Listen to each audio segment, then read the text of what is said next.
third grade. Hi. How are you today? Good. I am so excited to be here, and we have a really cool, kind of tricky phonics lesson today. Are you ready for it? Yeah. Okay, here's what it is. I want to read you some words, and then we're going to tap those words out with sounds, and I want you to see if you can be kind of a detective and figure out something strange is going on. Okay, here's my first set of words. Stitch, match, pitch. Everybody take out your fingers, baby shark fingers. Let's tap out the word match. Ready, go. Match. Okay, let's tap out pitch. Pitch. How many sounds do you hear in match and pitch? 3. Oh, what do you notice is interesting? Don't say it. Just notice. What do you notice is interesting about the letters that you see in line 1? Oh, good. Okay, let's do the next line. The words are budge, dodge, fudge. Say it with me. Budge, dodge, fudge. Let's tap out dodge. Ready? D-a-j. Dodge. How many sounds? 3. Notice something kind of crazy going on in the word dodge. Let's do it one last time. Ready, go. Itch, edge, pitch. Which one do you want to tap out? Itch. Okay, ready? Itch. Wait, I'm sorry. Do that one again. Itch. Itch. What do you notice about the letters and the sounds? Something kind of fishy is going on. What do you notice? It's only 2 syllables. Ooh, not 2 syllables. They're all 1-syllable words. Stitch, match, pitch, dodge. So not quite about the syllables, but I think I know where you're going. How about back there? The 2 silent. Ooh. Tap out itch. Itch. You're right. I'm not hearing that. What else do you notice? On the top it's TCH, and on the bottom it's also TCH. Oh, good patterns. In the middle it's DGE. What else do you notice? In itch there's only 2 sounds instead of 3. There's only 2 sounds instead of all the rest of them had 3. That's a great observation. In edge you cannot hear the D. Let's do it again. Edge. Edge. You're right. We've got some really fishy letters going on in here. One more. What do you notice? In dodge, fudge, and fudge, the D is silent. You're right. Today we are going to talk about trigraphs. Does that sound like something else that you've learned so far this year? Yeah. What does it sound like? It sounds like digraphs, but this time it's trigraphs. And you actually have a new morpheme to learn this week that is tri. What does tri mean? 3.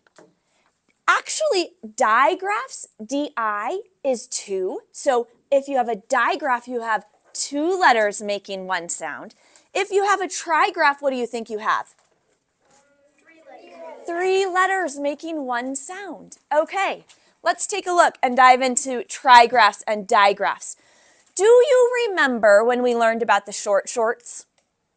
Short words with short vowels. Yeah. We also call it the 1 + 1 + 1 rule because it's 1 syllable, 1 short vowel, 1 final consonant sound. Do you remember learning about that like way back in the fall? And we had to do some interesting things with spelling when we learned about CK, right? If you have the word duck, d-a-k, what do you have to do to spell that final k sound? You have to use a CK. This new pattern that we're going to learn is similar to the CK rule, and it's similar to the floss rule because you can't hear it when we tap out duck or when we tap out buzz, z. We don't say z, right? We don't have 2 Z's. We don't have k. It's 1 sound, but we have to know something for spelling. So you know what's interesting about phonics and spelling?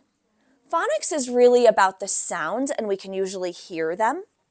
But we have a couple crazy spelling rules that you just have to memorize the rule. You just have to know the rule because you can't hear it. It's not really a phonetic sound that you can hear.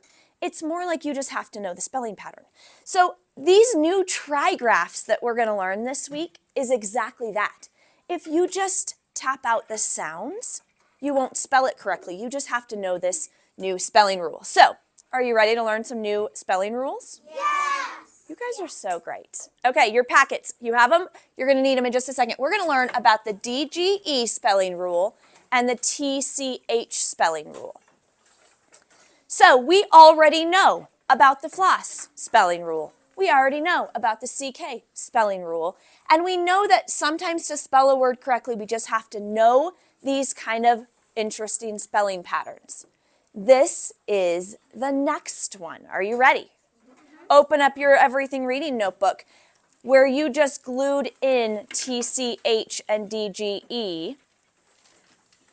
Phonics tab, TCH, DGE. You just glued this in. Let's take a look at the TCH one. This is the spelling rule. When a short one-syllable word with a short vowel ends in the ch sound, we have to spell it with a TCH. Did you find your page?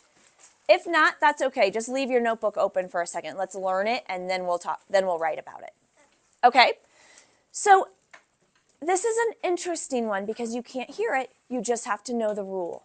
That if I have a short one-syllable word, everybody show me one syllable, short word with a short vowel, then and the final ch sound, I have to spell it with TCH. We're going to talk about times that you don't always use TCH. You don't use TCH when it's a long vowel. You don't use it when it's an R-controlled vowel. You only do this when it's a short word with a short vowel and a ch sound at the end. Should we practice some? Yeah. Okay, let's talk about the DGE and then we'll practice. The DGE is the same thing. When you have a short word with a short vowel and it ends with the j sound, then I spell it with DGE. Do you want to know why? Okay, have you heard that no English word ends in I, J, U, or V? Have you talked about that yet? Kind of. There's some heart words that we can't spell with a V because no English word ends in V's. No English word ends in the letter J. So I can't spell it bridge. B-R-I-J. I can't spell it that way because no English word ends in J. What if I spell it with G-E? Because I know about hard and soft G, right? So I know I can spell G followed by an E spells J. So why couldn't I not spell it this way? What does this say? Read this word to me. Bride. Now suddenly this looks like a magic E making the previous vowel long. So I can't spell it this way. I can't spell it this way. And so I need the defender D. We call it the defender D because it's actually defending and keeping this vowel short. If it wasn't there, it would say bride, but defender D keeps it short. So its job is not to have a sound. Its job is to keep the vowels short. Isn't it always about the vowels? Yeah. Say, it's always about the vowels. It's always about the vowels. It is, and again, even this weird trigraph spelling rule comes down to always being about the vowels. Okay, let's do some sorting. Ready? No letters, just sounds. This is a latch. Latch. TCH, DGE. TCH. This is a crutch. Crutch, or crutch is. TCH. This is a badge. I got a badge today when I came in. Why can't I just spell it with a J? Because no English word ends in J. Awesome. How about this one? This is a judge. DGE. You got it. Okay, so this is going to be one sound. Tap out edge. Edge. I only hear one sound, so it's going to go in one sound box. This is, nice, read the next one for me. Do you know what an odge is? No. Neither do I, but you guys just read it. What does this say? Is it ditch? It's hard to even do that. Try to say the T. Ditch. You can't even really make it, right? Okay. Ditch is a multiple meaning word. It is a word that has two different meanings. Can you think of the two meanings of ditch? Like, if you were playing with one friend at recess, then you ditch them for another friend. How mean. But yes. What's another meaning? Yeah. A ditch in the ground. Yeah, a ditch in the ground. Here's a ditch in the ground. Oh, yeah, this is like ditching plan A to go to plan B. That would be nicer than ditching a friend at recess. Let's not do that. But you're right. How about this word? Nice, like a batch of cookies. Okay, now let's talk about it in two syllables. Didn't I say a second ago that this was a 1 + 1 + 1? So one syllable, one short vowel, one final sound.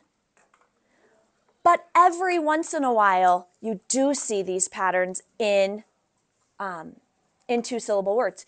Usually when we see them in two-syllable words, it's either a suffix or it's a compound word. Let's try a couple of those. How about this word? Kitchen. Let's try this word. Oh, that is a what kind of word? You got it. That's a compound word when you have two real words slid together with a new meaning. So we do sometimes see this trigraph in compound words.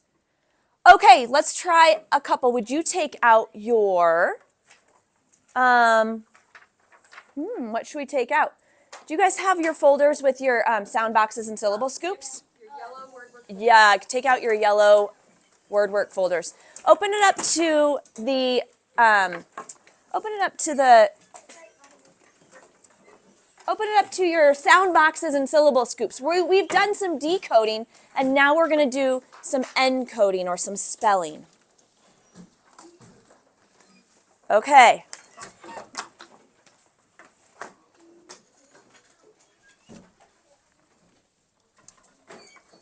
All right, what is this lady doing? She's stretching. You're right.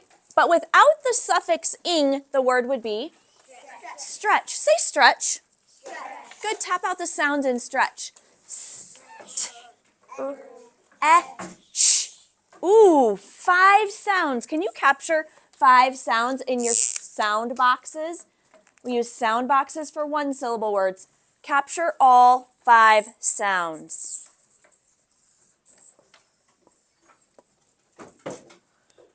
Okay, here we go. S, t, ch. Ooh, how did you spell the ch sound? And did you put it in one box? Yes. Ah, nice. One box because it makes one sound. This lady is having a stretch.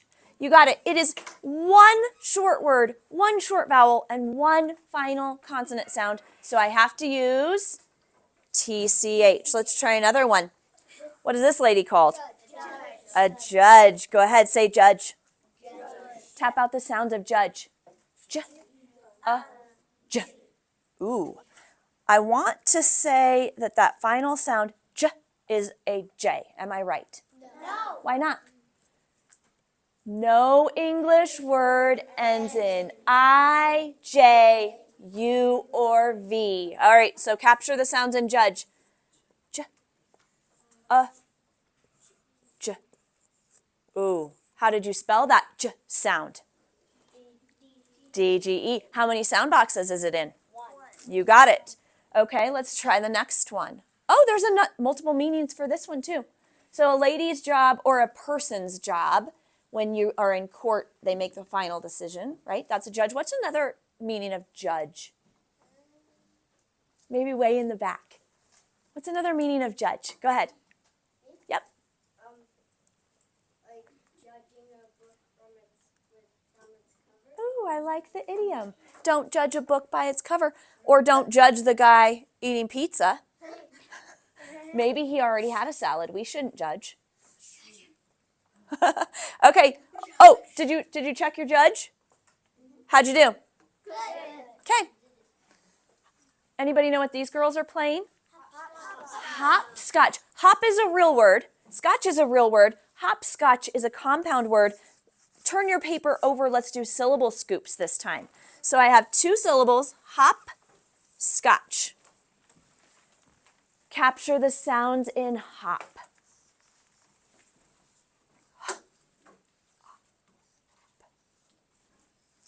So you're on your syllable scoop side because it's 2 syllables.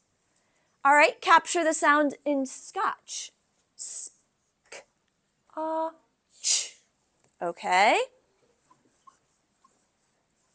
And even though it's a 2-syllable word, I'm still going to use the what rule? TCH. You got it. Okay.